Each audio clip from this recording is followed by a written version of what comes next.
Buenos días, licenciado Osvaldo, muchas gracias por la invitación. Un saludo a todo el pueblo ecuatoriano, a quienes nos siguen por esta radio que siempre nos da la oportunidad a los que no tenemos voz. Bueno, realmente para nosotros, en el tema primero quiero permitirme en este minutito nada más, que en las gestiones que hacemos diariamente en el Ministerio de Trabajo nos encontramos con funcionarios y siempre los funcionarios nos han atendido de alguna manera en una expectativa buena, y yo quiero en este momento brindar mi solidaridad y mi sentido pésame para al doctor Valencia, quien es director regional del trabajo y quien ha sufrido la pérdida de su padre.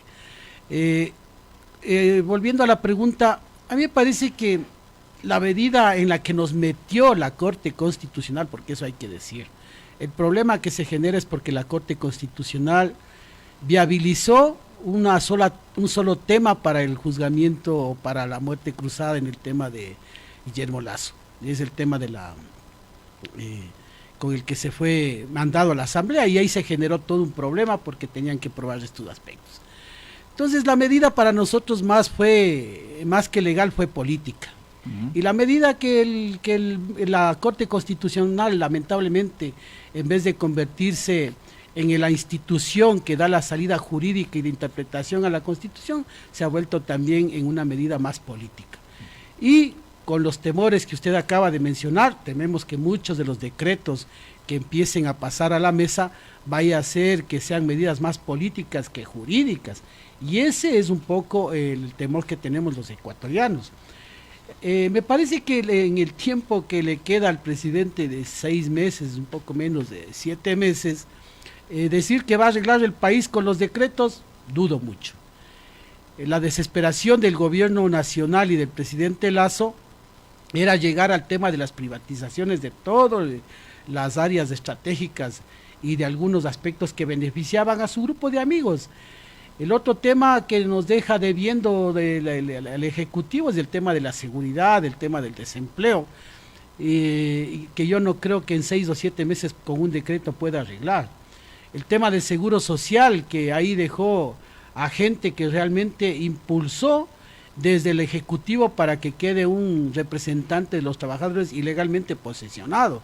Y hoy nos vemos abocados a los hechos que están aconteciendo, los bienes del seguro social repartidos de las propiedades, como que el seguro social tiene que subsidiar los problemas que tiene que hacer el Estado. Es decir, hay una responsabilidad del Estado de brindar los servicios de educación, salud, infraestructura, y ahora resulta que al IES le toca arreglar estos problemas. En el tema que me parece de los decretos, sí hay que ir viendo con claridad lo que dice la Constitución. Y cuando menciona que se va a gobernar con decretos de materia económicamente urgentes, tiene que regirse a eso, ceñirse a eso. Por ahí escuchamos la propuesta del ministro de Trabajo, que ahora van a poner el tema de la reforma laboral. Yo no sé por dónde viene el tema del tema económico urgente, el tema laboral. Se está hablando de derechos de los trabajadores. Entonces me parece que ahí la Corte tiene que ver claramente, porque nosotros vamos a estar atentos a las decisiones que tome la Corte. Entonces me parece que ahí la Corte Constitucional... ¿Ustedes no le ven que la reforma laboral puede entrar a través de un decreto? A ver, por ningún lado, porque, a ver, si se decreta, hemos visto en el tema de lo posible, de las posibilidades, el tema de las zonas francas que está proponiendo. Muy bien, es una medida económica urgente, no sé en qué medida, porque acuérdense que ya, no es que no hay zona franca aquí en el Ecuador, aquí existe zona franca. ¿A qué área geográfica se quiere extender la zona franca? ¿Y a qué poblaciones, a qué empresas, a qué industrias? Si es la empresa agrícola o bananera o cacaotera, o las empresas que vayan a generar maquilas, es decir, de ensambles de vehículos, de televisores, etcétera. Cualquier área de zona franca significa el tema de tercerización, que está prohibido por la Constitución. El tema de las maquiladoras, tendrían que ir trabajadores con los mismos derechos que existen actualmente en la Constitución y en el Código de Trabajo. Entonces, quizá por ahí podría darse, pero como digo, como no se sabe todo el contexto, entonces no podemos específicamente opinar qué es lo que se va a hacer en el tema de zonas francas con los trabajadores que vayan a ingresar a trabajar en las zonas francas. Bueno, pero ahí entrarán en diferentes condiciones, pues en el tema de la maquila es diferente. Que no está, no está legislado, porque tiene que legislarse para trabajadores de zona franca. ahí por ejemplo, en el tema de las empacadoras se podrá entrar con el decreto, pues ahí se va a legislar ese asunto. Ese es el tema, que si es que el decreto no está ligado a un tema de desarrollo económico, a una ley urgente económica, porque ley urgente económica, lo que conocemos los ecuatorianos son reformas tributarias, impuestos, el tema de los presupuestos quizá del Estado que vayan a estar destinados un porcentaje, qué sé yo, o menos porcentaje para educación, como lo ha hecho el gobierno, es decir, menos porcentaje para educación, o a lo mejor se le ilumine y diga vamos a traer las reservas del Banco Central para poder equipar mejor a la policía o poder generar mejor educación para evitar el tema de la delincuencia en los jóvenes. O sea, se me ocurre, porque eso es lo que pensamos los ecuatorianos, ¿por qué la reforma tributaria no genera el 1% para las utilidades de las familias más ricas de aquí del país, como se ha hecho en otros países, sin necesidad de este tipo de decretos, sino ha sido una medida que lo han tomado los países viendo la crisis que han vivido los países? Entonces, o si no, que se elimine el adelanto del 12% que se venía llevando a las pequeñas empresas, porque ese fue un golpe a la mediana y a la pequeña empresa y a los pequeños emprendedores, el adelanto del 12%. Entonces, esas son cosas que podrían de alguna manera ayudar a reactivar, pero que me digan que van a grabar el impuesto a los médicos veterinarios por la atención a los animalitos, yo no sé cuánto le dejaría eso al Estado en lo que significa. Tienen que cubrir en 200 millones que va a costar esta digamos reforma, que ¿no? en este cálculo de millones de dólares, no sé cuánto le afecta y grabar este impuesto a profesionales que están en el tema de la veterinaria y en estos temas. Entonces, a mí me parece que la reforma económica viene a ser paupérrima, si se quiere, en relación a lo que va a obtener el Estado, y más bien lo que busca es otro tipo de cosas. El tema que le oí al ministro Santos Alvite, el empezar nuevamente con fuerza a ingresar el tema de la privatización del sector petrolero, del sector energético, del sector de las telefonías. Esas son cosas, por ejemplo, que nos debe preocupar, porque eso significaría una elevación en el costo de los servicios principales que tiene aquí el país, el servicio de telefonía, el servicio de la luz. Entonces, todas estas cosas, si vienen a encarecer los costos, entonces no nos va a servir para nada, por más que nos suban el valor para deducir del impuesto a la gente. Entonces son cosas que, como digo, son más medidas que están tapando un aspecto que puede suceder, que ojalá no suceda, porque en estos 7 meses del gobierno va a ir más desacreditado, y yo no sé si el presidente se pueda reelegir con este tipo de medidas. El otro tema viene es el de la asamblea. Si bien es cierto, la asamblea, una asamblea que ha sido desacreditada, yo no me refiero a las personas, yo me refiero al conjunto de la asamblea, que ha sido calificada por la ciudadanía con un 6% de no credibilidad. Entonces, esas son medidas que deberían reflexionar los asambleístas. Y el otro tema, el próximo candidato, que apenas llevará año y medio. ¿Qué va a hacer en año y medio? O sea, ¿qué va a hacer en año y medio? ¿Cómo va a gobernar? Apuntalar lo que podría significar una reelección para el próximo periodo. A eso me refería, porque más es el tema no le queda más de los partidos políticos que ya están estructurados y que van a competir con una ventaja en este panorama, más que incluso las nuevas figuras que aparecen. Pero me parece lo que usted mencionaba, es decir, que los partidos políticos están en este momento, si llegan a la presidencia, van a apuntalar, fortalecer lo que es el 2025, y no a ver los problemas principales que tenemos, el tema de seguridad, de desempleo, de falta de educación. Entonces, esas cosas me parece que van a pasar desapercibidas en este año y medio. Ya, ustedes dicen vamos a estar atentos, porque sí hay preocupación en este aspecto, en la reforma laboral, el tema de cómo se va a legislar el tema de las zonas francas, con el tema de la maquila, pero fundamentalmente con el tema del IES. Hay preocupación con el tema del IES. ¿Qué puede suceder en ese sentido con ese trabajo que viene haciendo esa comisión especial, que tendrá que entregar ese informe ya para el mes de junio, julio? Si no estoy equivocado, Edwin. A ver, una reforma económica urgente tiene que ser del Estado para lo que son los bienes del Estado.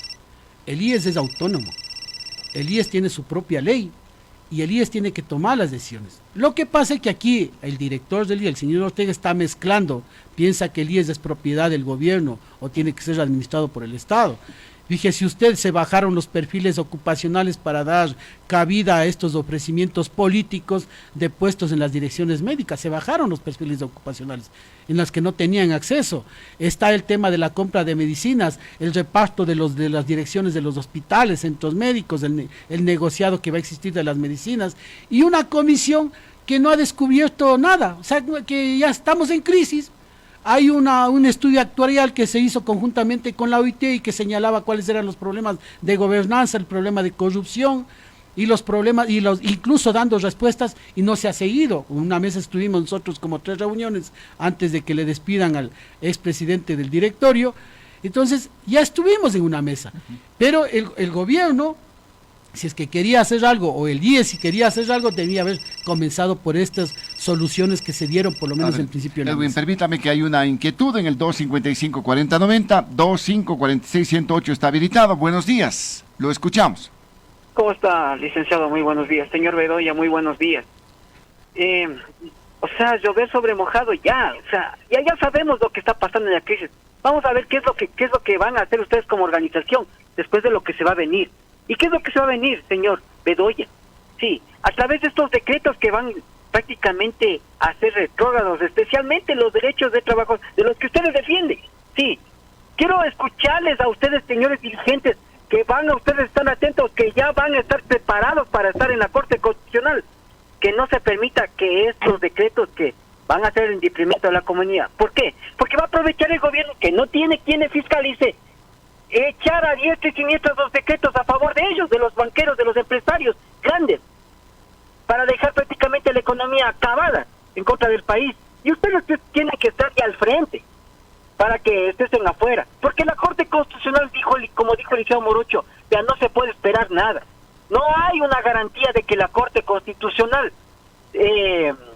fiscalice de alguna manera, si se puede decir así, si es que la norma está de acuerdo a la Constitución. Entonces ustedes tienen que estar ahí, repetirle lo mismo es como que yo me canso diciendo de que esto, que lo otro, ya, actuemos, para que todo el pueblo ecuatoriano estemos nosotros vigilantes y estar atentos de que no permitan. Y por otro lado, ustedes dicen, ¿qué va a poder hacer un nuevo gobernante en año y medio? Por Dios, no seamos tan incrédulas y mejor apoyemos. Espero que ustedes como organizaciones no cometan el mismo error de la campaña anterior, porque por el odio permitieron que llegue el señor Lazo. Y ustedes a la final vayan a querer apoyar como por ejemplo al señor Topi. Eso es lo que hacen ustedes. Por favor, seamos un poquito más enfáticos y veamos qué es lo que vamos a hacer para impedir que estos decretos sean. Y lo último, licenciado Morocho, quisiera ver si usted puede confirmar, porque ya se escucha que posiblemente el ministro del Interior, el señor Zapata, ya deje esa cartera del Estado y se ha nombrado otra persona, tomando en consideración el índice de violencia, pese que ya se nombraron 2 personas para combatir la delincuencia, pero que lamentablemente, a pesar de que la Asamblea también Nacional ya no está en funciones, la delincuencia sigue avante y con una situación crítica como lo fue el fin de semana, inclusive en el sector del Ponciano, donde entran en una fiesta y acaban con todos los jóvenes que estaban justamente en esa situación, ahí en esa fiesta que estaban organizando. Muy gentil, gracias, señor Morocho, gracias. Bien, gracias. Todavía es un rumor este asunto, no se ha confirmado esta situación. El tema de la inseguridad realmente es bien complicado y de preocupación, sinceramente. Habrá que esperar a ver qué es lo que se determina en este caso en el ámbito de la seguridad. Bueno, vea lo que dice Mario. Bueno, a mí me parece que es una preocupación justa de todos los ecuatorianos, de todos. Lo que dice es acciones, claro, discursos, opiniones al respecto. Regreso el compromiso del ciudadano que nos ha llamado, es decir, ¿qué vamos a hacer los ecuatorianos frente a ese? Si bien es cierto, las organizaciones sindicales tenemos una tarea, una obligación de proteger los derechos de los trabajadores y realizar acciones que las hemos hecho, también es una tarea también del pueblo ecuatoriano en reflexionar por quién vamos a votar. No es que estamos lloviendo sobre mojado, estamos diciendo lo mismo porque es lo que está pasando en el país, es decir, no se ha arreglado nada del tema de corrupción, nada del tema del desempleo, entonces nos toca insistir en ese asunto. A mí me parece importante lo que ha mencionado también, y que como esta radio sí la escuchan los funcionarios, la Corte Constitucional debe estar atenta hay un descontento ciudadano y una desconfianza en las decisiones que tome la Corte. El 3 de junio nosotros tenemos una asamblea nacional del Frente Unitario de Trabajadores, donde participará la CEDOCUD y las demás centrales sindicales, y donde ya se anunciarán las medidas que vamos a tomar en relación a los decretos y en relación a la Corte Constitucional. Señores de la Corte Constitucional, aspiramos que en el tema de los decretos se genere y se dicte tal como dice la Constitución, que no sean dictámenes políticos a conveniencia y a beneficio del gobernante. Cuidado y se les va la mano e incendien el país y se genere un conflicto social. Está en manos de la Corte, porque todo decreto, dice la Constitución, tiene que ser previo dictamen favorable de la Corte. Ahora vamos a ver qué tan importante somos los ecuatorianos o la vida de los ecuatorianos para la Corte Constitucional. Entonces, si hay que estar vigilantes, si hay una preocupación en todo el pueblo ecuatoriano. Si bien es cierto, no tenemos una asamblea, pero ahí nos corresponde también a los ecuatorianos, a las organizaciones sociales, vigilar que la Corte Constitucional cumpla. Y si no vigila, nosotros haremos responsable de cualquier conflicto social que genere estas decisiones. Pero se están analizando de pronto tomar acciones organizadas para que sepa la Corte Constitucional que están atentos. Bueno, nosotros ya hemos anunciado que vamos a tomar algunas medidas, pero todo depende también de la convención, qué tipo de medidas a nivel nacional.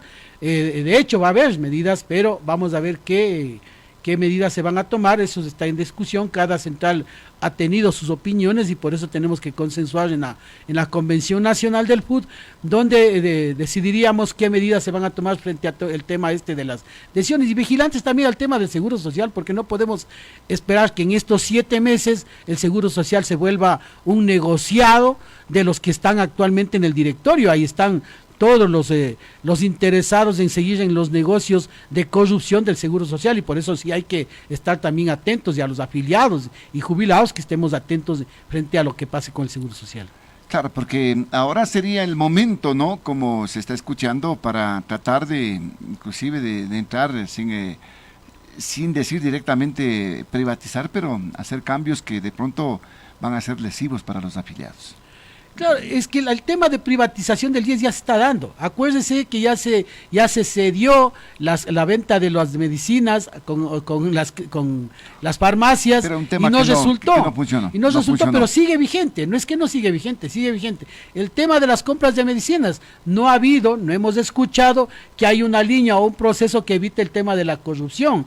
El tema de las derivaciones a las clínicas privadas, donde ya había una denuncia del expresidente del directorio, donde ciertas clínicas son las que se enriquecieron cuando se derivaban este tema de las medicinas preventivas, que es un trabajo que pueden hacer tranquilamente los consultorios del IES.